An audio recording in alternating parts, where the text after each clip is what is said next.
আন্দোলন এবং ছাত্র ছাত্রীদের আন্দোলন, এই দুই আন্দোলন এক মোহনায় মিলিত হয়ে তারা একসঙ্গে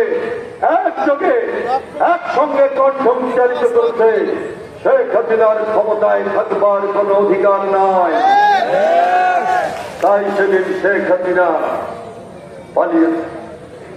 বন্ধুরা আমার, পৃথিবীর ইতিহাস বলে যারা স্বৈরাচার হয়, যারা ক্ষমতায় থেকে মানুষ হত্যা করে, যারা ক্ষমতায় থেকে মানুষকে নিষ্পেষণ করে, যারা ক্ষমতায় থেকে ক্ষমতাকে পাকাপোক্ত করার জন্য অন্যায় করে, জুলুম করে, ইতিহাস তাদের ক্ষমা করে নাই।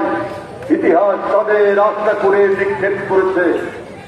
আপনারা জানেন, সেই কারণে বাংলাদেশের মানুষ আন্দোলন করেছে।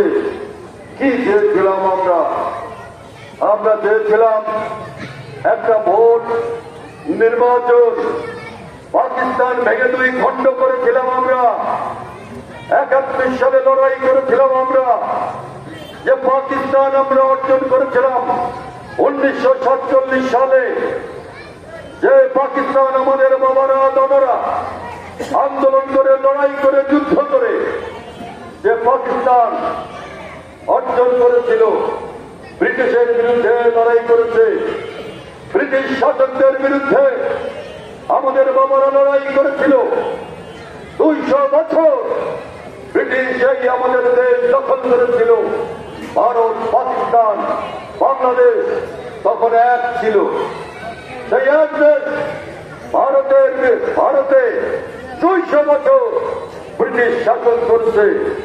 তাদের বিরুদ্ধে আমাদের বাবারা লড়াই করেছে।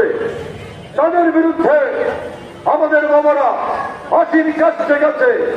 তাদের বিরুদ্ধে লড়াই করে আমাদের বাবারা ব্রিটিশদেরকে উচ্ছেদ করে 1947 সালে পাকিস্তান অর্জন করেছিল। সেই পাকিস্তানের শাসক তারা যখন আবার আমাদের উপর অত্যাচার করেছে, সেই পাকিস্তানের শাসক যখন আমাদের